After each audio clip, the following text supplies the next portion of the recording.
Hello friends, welcome to my channel home science insights. मैं आप सभी का अपने चैनल होम साइंस इनसाइट्स में स्वागत करती हूँ।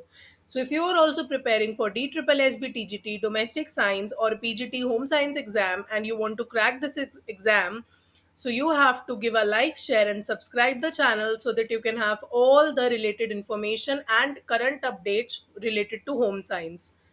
So these are videos which are made for all of you. These are free of cost, so you can just go on the channel and you can watch all the videos. So let's start with the video which I have recorded for all of you. I hope you are enjoying these sessions.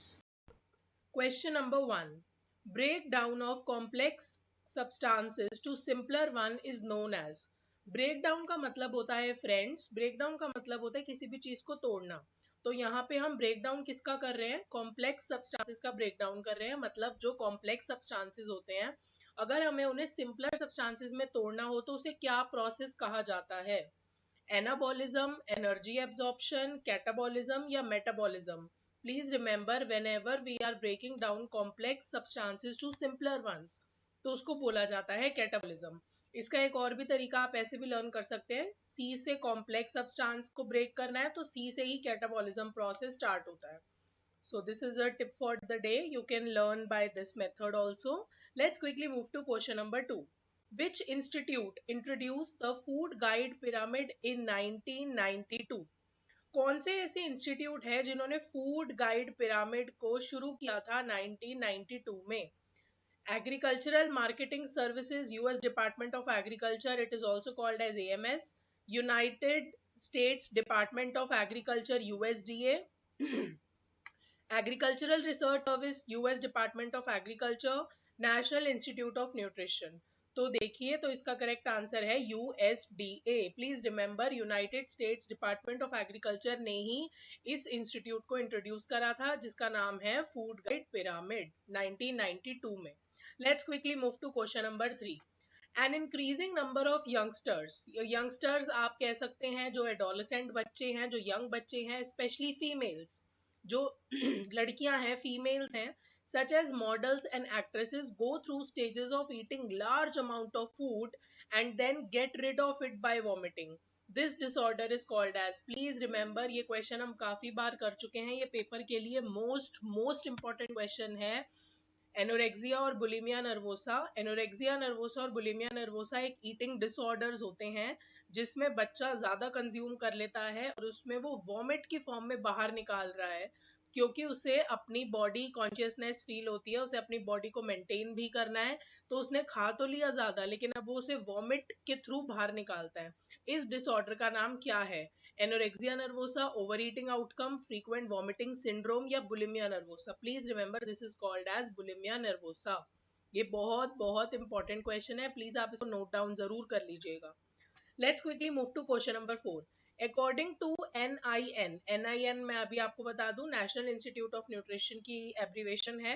About 1/5 of our diet, हमारी जो diet का 1/5 हिस्सा होता है, which means how much percent should be devoted to fats of all 3 kinds. वो कह रहे हैं कि NIN के अकॉर्डिंग जो हमारी 1/5 डाइट होती है, उसमें कितना परसेंटेज ऑफ फैट हमें डिवोट करना चाहिए अपना फैट्स कंजम्पशन की तरफ, चाहे वो पॉलीसैचुरेटेड फैट हो, चाहे मोनो हो, या फिर चाहे ओमेगा 3 हो। Please remember, omega 3 fatty acids good fatty acids होते हैं जो आपके आलमंड्स में, एवोकैडो में प्रेजेंट होते हैं। Let's quickly move to the percentage. Option number 1 0.25, option 2 0.2, option 3 0.35, option 3 0.3। The correct answer is 0.2। तो आपकी 1/5 डाइट जो है जिसमें फैट कंजम्पशन आप करते हैं, उसका 0.2% जो है आपका फैट्स में कंज्यूम होना चाहिए, चाहे वो कोई भी तरीके का फैट है। Let's quickly move to the question number 5. Which is the most commonly used method of protein estimation?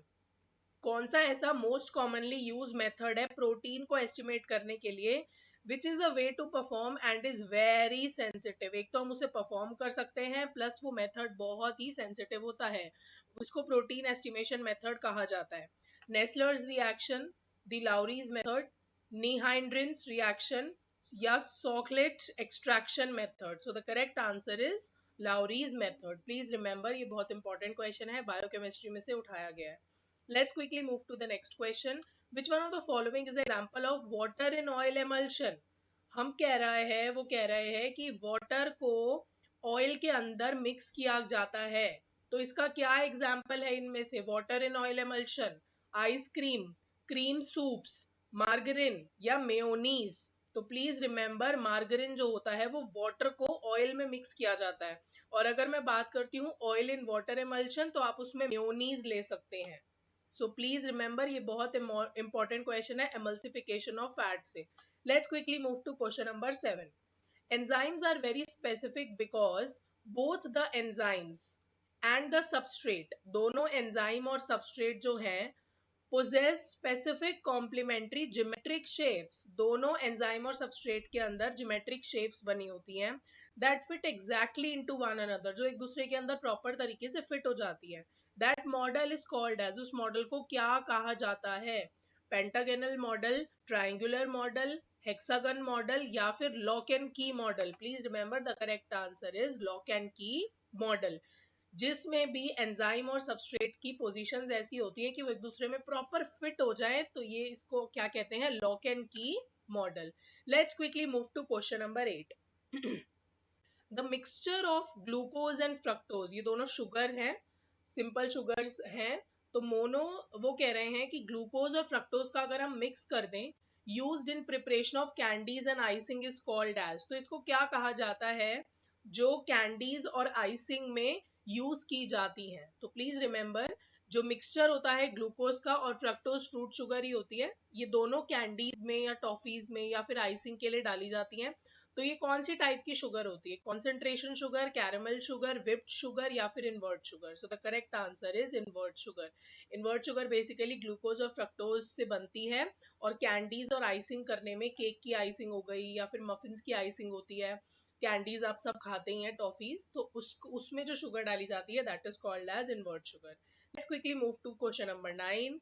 Which salt should be used in all food preparation. कौन सी सॉल्ट को हमें सारे फूड प्रिपरेशन में यूज करना चाहिए? Even it cost more to avoid goitre, goitre को avoid करने के लिए, which occurs in many parts of the world. तो वो कह रहे हैं इमरान, ताकि चाहे उसका प्राइस भी ज्यादा हो लेकिन हमें गोइटर से बचना है. गोइटर में आपकी नेक में बहुत हेवीनेस आ जाती है. गोइटर एक ऐसी बीमारी है जो सॉल्ट इनटेक की वजह से, एक्सेस या फिर लेस इनटेक की वजह से हो जाती है. तो गोइटर से बचना है, तो इसलिए कौन सा सॉल्ट हमें यूज करना चाहिए? Non iodise salt, rock salt, iodise salt या sea salt? So the correct answer is iodised salt. हमें आयोडाइज सॉल्ट का ही इस्तेमाल करना चाहिए ताकि हम गोइटर से भी बच सके. गोइटर एक बीमारी है जो कि आपकी बॉडी में हो जाती है अगर आप आयोडाइज सॉल्ट का यूज नहीं करते तो. Let's quickly move to question number last of the day. So what is the full form of RDA? ये तो बच्चों वाला क्वेश्चन है, आई गेस अब तो ये सबको आता ही होगा. Recommended dietary allowances, rapid acting dietary allowances, required dietary allowances या routine dietary allowances? So the correct answer is recommended dietary allowances, RDA. So this is it for today. Welcome back, friends. I hope you liked today's session. Please don't forget to subscribe the channel so that you can have all the recent and current updates. So we will meet in the next video. Till then, take care. Okay, bye bye.